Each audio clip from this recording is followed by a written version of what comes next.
Hello बच्चों, आप सभी कैसे हैं। आई होप आप सभी अच्छे होंगे। बच्चों, आज मैं आप सभी के लिए लेकर आया हूँ 2019 का प्रथम पाली का हिंदी का प्रश्न पत्र। किसका? हिंदी का। ठीक है बच्चों, प्रीवियस ईयर क्वेश्चन पेपर है, 2019 का हिंदी का पेपर है और सारे प्रश्न 100% रियल हैं। अगर कोई बच्चा कहता है कि ये प्रश्न नहीं आया था 2019 में, तो आप जाके बुक खरीद के मार्केट से देख सकते हो। ठीक है बच्चों, तो आप इसे अच्छे से देख लो, क्योंकि 2021 में जो 10th बोर्ड का एग्ज़ाम होने जा रहा है उसमें आपके प्रश्न आएंगे ही आएंगे। तो सारे प्रश्न पिछले प्रश्न रहते हैं, तो देख लीजिए किस तरह का प्रश्न आता है।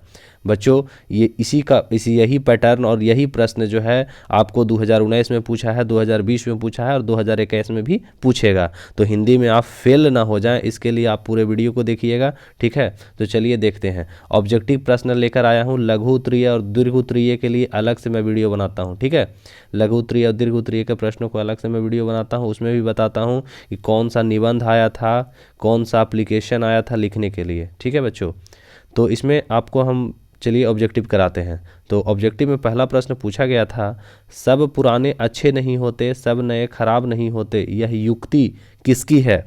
तो यह युक्ति किसकी है? विवेकानंद की, रामकृष्ण परमहंस की, हजारी प्रसाद द्विवेदी की, किसकी है? तो यह उक्ति कालिदास की है। किसकी है बच्चों?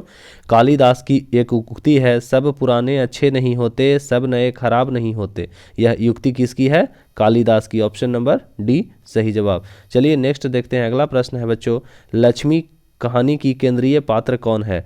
तो लक्ष्मी नाम की एक कहानी है, उसका केंद्रीय पात्र कौन है बताइए। तो ढहते विश्वास, धरती माँ कब तक घूमेगी, माँ या नगर? तो ढहते विश्वास, ढहते विश्वास जो है उसका केंद्रीय पात्र है। क्या है बच्चों? लक्ष्मी कहानी की केंद्रीय पात्र क्या है? ढहते विश्वास। ऑप्शन नंबर ए सही जवाब। नेक्स्ट प्रश्न है बच्चों, गुणवाचक विशेषण कौन सा है? तो गुणवाचक कहने से ही प्रकट होता है, गुण होना चाहिए। ठीक है, तो 3 किलो गुणवाचक है? नहीं। 4 नहीं। अधिक नहीं। अच्छा एक जो है वो गुणवाचक विशेषण है। कौन सा बच्चों? अच्छा। ऑप्शन नंबर डी सही जवाब। नेक्स्ट प्रश्न देखते हैं। अगला प्रश्न है आपका, स्वर्ण संधि का उदाहरण कौन सा नहीं है? पूछ रहा है नहीं है, तो स्वर संधि और व्यंजन संधि। तो आप व्याकरण में पढ़ लीजिएगा एक बार, स्वर संधि और व्यंजन संधि किसे कहते हैं। इससे भी प्रश्न आ रहे हैं। तो गिरीश स्वर संधि का उदाहरण है या नहीं है? महेंद्र, एकाएक। तो बागपति जो है वह स्वर संधि का उदाहरण नहीं है। ऑप्शन नंबर डी गलत जवाब, सही जवाब। नेक्स्ट प्रश्न है बच्चों, सर्दियों की ठंडी बूझी राख सुगबुगा उठी, मीठी सोने का ताज पहन इठला उठी, यह पंक्ति किसकी है? तो सर्दियों की ठंडी बूझी राख सुगबुगा उठी, मीठी सोने का ताज पहन इठला उठी, इठलाती है, यह पंक्ति किसकी है? तो यह पंक्ति किसकी है बच्चों? दिनकर की। किसकी? दिनकर की। निराला की नहीं है, महादेवी वर्मा की नहीं है, गे की नहीं है। नेक्स्ट प्रश्न है बच्चों, पंडित बिरजू महाराज का जन्म किस ईस्वी में हुआ था? तो बताइए, पंडित बिरजू महाराज का जन्म जो है वह 1938 में हुआ था। कब हुआ था बच्चों? 1938 में। ऑप्शन नंबर डी सही जवाब। नेक्स्ट प्रश्न देखते हैं। अगला प्रश्न है बच्चों, शुद्ध शब्द है, अशुद्ध शब्द कौन सा है? क्या पूछ रहा है? अशुद्ध शब्द। तो अशुद्ध शब्द कौन सा है? तो कर्तव्य सही है, दुरात्मा सही है, रोशनी, श्रृंगार जो है बच्चों वह अशुद्ध है। ठीक है, नेक्स्ट प्रश्न पूछा गया था, मैक्स मूलर ने कितने वर्ष की अवस्था में लिपजिंग विश्वविद्यालय, कौन सा? लिपजिंग विश्वविद्यालय में संस्कृत अध्ययन प्रारंभ किया था? तो 18 वर्ष की अवस्था में। कब बच्चों? 18 वर्ष की अवस्था में लिपजिंग विश्वविद्यालय में संस्कृत अध्ययन प्रारंभ किया था मैक्स मूलर ने। किसने? मैक्स मूलर ने। नेक्स्ट प्रश्न है बच्चों, फ्रांस का प्रमुख कला केंद्र रहा है? तो फ्रांस का प्रमुख कला केंद्र कौन सा रहा है, कहाँ रहा है? तो एफिल टावर नहीं। आविन्यो, कहाँ? आविन्यो रहा है। आविन्यो एक अच्छी जगह है बच्चों, वहीं रहा है। ठीक है, जीत जीत में निरखत हूँ पाठ की विद्या कौन है? तो जीत जीत में निरखत हूँ पाठ की विद्या क्या है? तो निबंध, कहानी, काव्य नहीं, साक्षात्कार है। क्या? जीत जीत में निरखत हूँ पाठ की विद्या साक्षात्कार है। क्या है बच्चों? साक्षात्कार।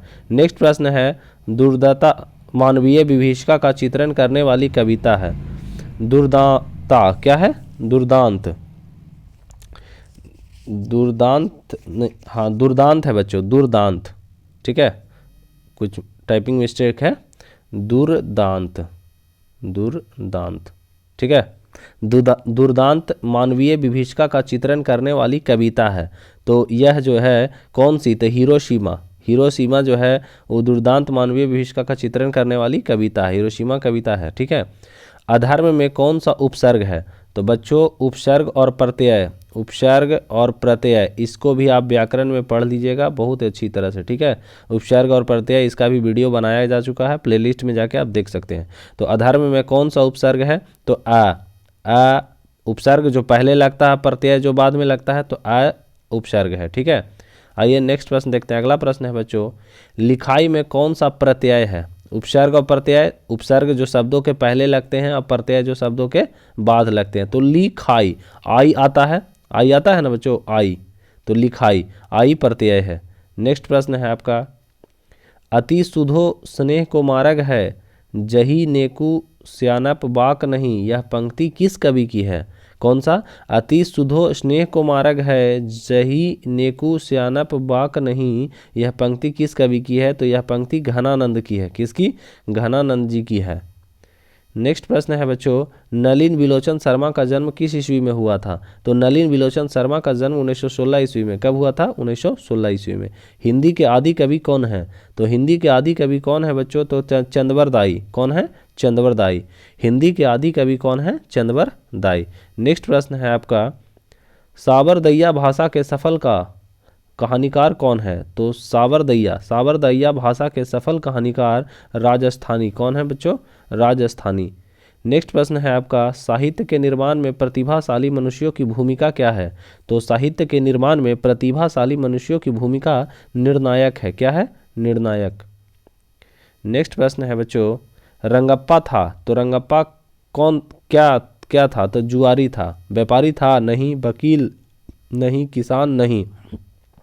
रंगप्पा था जुआरी। शुद्ध वाक्य की पहचान करें। आज की ताजी खबर, रोटी ताजी है, दाल अच्छा है, हवा बहता है। तो रोटी ताजी है, यह शुद्ध वाक्य है। क्या है बच्चों? शुद्ध वाक्य। नेक्स्ट प्रश्न आपका है, लेखक के घर मछली कौन खाता था? तो लेखक के घर मछली कौन खाता था? बताइए। लेखक खाता था, माँ, पिता? तो पिताजी खाते थे। लेखक के घर मछली कौन खाते थे? पिताजी। लेखक के रिश्तेदार ने बहादुर पर क्या आरोप लगाया? तो लेखक के रिश्तेदार लोग ने बहादुर पर क्या? गहने चोरी का, अंगूठी चुराने का, मोती का, पैसे चुराने का। क्या का? लेखक के रिश्तेदारों ने पैसे चुराने का आरोप लगाया बहादुर पर। ठीक है। नेक्स्ट प्रश्न है आपका बच्चों, मेरे बिना तुम प्रभु पाठ के लेखक कौन हैं? मेरे बिना तुम प्रभु पाठ के लेखक कौन हैं? तो रेनर मारिया रिल्के। कौन? रेनर मारिया रिल्के। नेक्स्ट प्रश्न है आपका बच्चों, तत्पुरुष समास का उदाहरण कौन सा नहीं है? तो तत्पुरुष समास, राजपूत, पवनपुत्र, बनवास, चौराहा। चौराहा जो है वो बच्चों तत्पुरुष समास का उदाहरण नहीं है। आइए नेक्स्ट प्रश्न देखते हैं। अगला प्रश्न है, अवयवी भाव समास में कौन सा पद प्रधान होता है? तो अवयवी भाव समास में पूर्व पद प्रधान होता है। ठीक है। अवयवी भाव समास में कौन सा पद प्रधान होता है? तो पूर्व पद प्रधान होता है। बच्चों आप समास भी देख लीजिएगा और कारक भी एक बार अच्छी तरह से पढ़ के जाइएगा एग्जाम में। ठीक है। भारत में बेरोजगारी का मुख्य कारण क्या है? तो भारत में बेरोजगारी का मुख्य कारण जाति प्रथा, दहेज प्रथा, अशिक्षा या भ्रष्टाचार। तो अशिक्षा, भ्रष्टाचार। भारत में बेरोजगारी का मुख्य कारण जाति प्रथा तो नहीं हो सकता बच्चों। ठीक है। दहेज प्रथा भी नहीं, अशिक्षा, भ्रष्टाचार।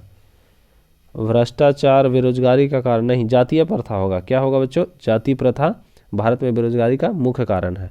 नेक्स्ट प्रश्न है बच्चों आपको, घनानंद कवि हैं, तो घनानंद किसके कवि हैं? तो रीतिमुक्त के। किसके? रीतिमुक्त के घनानंद कवि हैं। नेक्स्ट प्रश्न देखते हैं। अगला प्रश्न है, जन्म से ही पागल है, कौन जन्म से पागल है? लक्ष्मी, पापाती, सीता या मंगू? तो पापाती जो है वह जन्म से ही पागल है।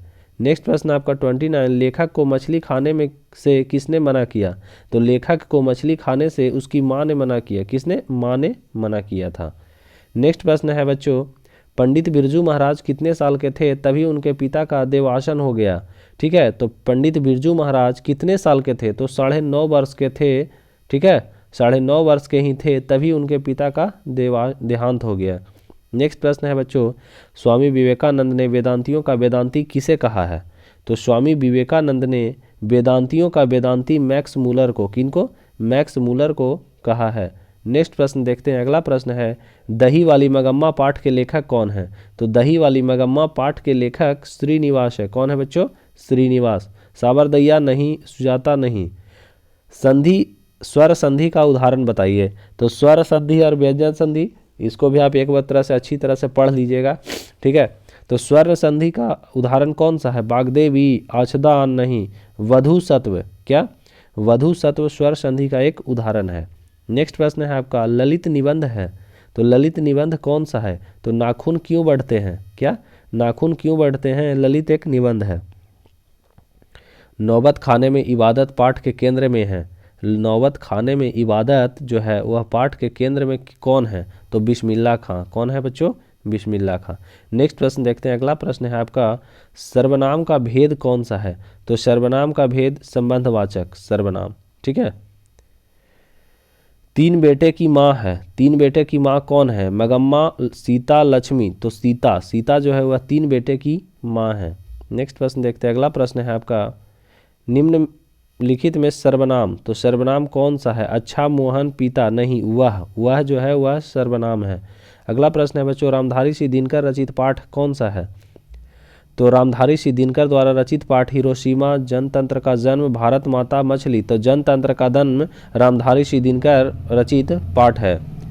नेक्स्ट प्रश्न है बच्चों द्वंद्व समास। तो द्वंद्व समास कौन सा है? दशानन, प्रेम सागर, दिन रात, प्रतिदिन। तो दिन और रात जो है वह द्वंद्व समास है। कौन सा? दिन और रात द्वंद्व समास है। द्रव्यवाचक संज्ञा का उदाहरण बताइए। संज्ञा से भी देखिए प्रश्न आए हैं आपके, इसलिए संज्ञा को भी एक बार अच्छी तरह से पढ़ लीजिएगा। द्रव्यवाचक संज्ञा का उदाहरण क्या है? तो गुच्छा, तेल, शहर, कच्छा। तो तेल, तेल जो है वह द्रव्यवाचक संज्ञा का माने लिक्विड है। सरहद पाद की कृति है। तो सरहद पाद की कृति क्या है? तो दोहा कोश। सरहद पाद की कृति दोहा कोश है। नेक्स्ट प्रश्न है बच्चों बाबा साहेब भीमराव अंबेडकर का जन्म किस राज्य में हुआ? तो बाबा साहेब भीमराव अंबेडकर का जन्म मध्य प्रदेश में हुआ था। कहाँ हुआ था बच्चों? मध्य प्रदेश में। नेक्स्ट प्रश्न है आपका कविता नहीं है। कौन सा जो है कविता नहीं है? तो एक वृक्ष की हत्या कविता है, लौट कर आऊँगा फिर कविता है, नौबत खाने में इबादत यह कविता नहीं है, हमारी नींद कविता है, ठीक है। ऑप्शन नंबर सी सही जवाब। नेक्स्ट प्रश्न है बच्चों रामधारी सिंह दिनकर का जन्म किस जिले में हुआ था? तो रामधारी सिंह दिनकर का जन्म कहाँ हुआ था बताइए? तो वह बेगूसराय के थे। कहाँ के? बेगूसराय के थे। रामधारी सिंह दिनकर का जन्म बेगूसराय जिले में हुआ था, बिहार के। निम्नलिखित में से विशेषण का भेद नहीं है। तो निम्नलिखित में से कौन सा विशेषण का भेद नहीं है? तो चलिए देखते हैं। गुणवाचक विशेषण होता है, परिमाणवाचक विशेषण होता है, संख्यावाचक विशेषण होता है, प्रविशेषण यह किसी प्रकार का विशेषण नहीं है। तो ऑप्शन नंबर ए सही जवाब। नेक्स्ट प्रश्न है बच्चों तार सप्तक का संपादन किया था। तो तार सप्तक का संपादन किसने किया था? तो तार सप्तक का संपादन अज्ञेय नाम ने किए थे। खोखा के दांत किसने तोड़ा? तो खोखा का दांत किसने तोड़ा बताइए? मदन ने, मदन के दोस्त ने, सेन साहब ने या गिरधर ने? तो मदन ने। किसने? मदन ने खोखा का दांत तोड़ दिया था, ठीक है। नेक्स्ट प्रश्न है बच्चों जारशाही में थी। तो जारशाही में कौन थी? तो सोवियत संघ, ठीक है। कौन सा? जारशाही में थी सोवियत संघ। Thanks for watching my video बच्चों। Keep support, subscribe my YouTube channel, ठीक है। मेरे चैनल को आप जितना ज़्यादा से ज़्यादा शेयर करें, वीडियोस को शेयर करें ताकि मैं और अच्छी तरह से वीडियो बनाकर लेकर आऊँ। अगर वीडियो में किसी प्रकार का दिक्कत है, आप जो चाहते हैं, आप लघु उत्तरीय प्रश्न चाहते हैं या दीर्घ उत्तरीय प्रश्न चाहते हैं, वो कमेंट करके बताएं, ठीक है बच्चों। अगर आपको क्रैश कोर्स करनी है, ठीक है, क्रैश कोर्स 10th क्लास का मैट्रिक का क्रैश कोर्स किस पे? अनअकैडमी पे। अनअकैडमी पे चालू हो चुकी है प्रत्येक दिन 12 बजे। कितने बजे? प्रत्येक दिन 12 बजे। तो आप जाके ज्वाइन कर सकते हैं अनअकैडमी पे, ठीक है। अनअकैडमी का लिंक मैं डिस्क्रिप्शन बॉक्स में या कमेंट बॉक्स में दे दूंगा, वहाँ से आप अनअकैडमी पे जा सकते हैं। वहाँ पे आपको सर्च करना है शंभू कुमार, ठीक है, SAMBHOO शंभू कुमार, ठीक है। और अगर कोड मांगेगा वहाँ पे तो SK46 कोड अप्लाई कीजिएगा। क्या? SK46, तो आपका अनलॉक हो जाएगा, ठीक है। तो थैंक्स फॉर वाचिंग बच्चों। वीडियो को ज़्यादा से ज़्यादा शेयर कर दे। थैंक्स।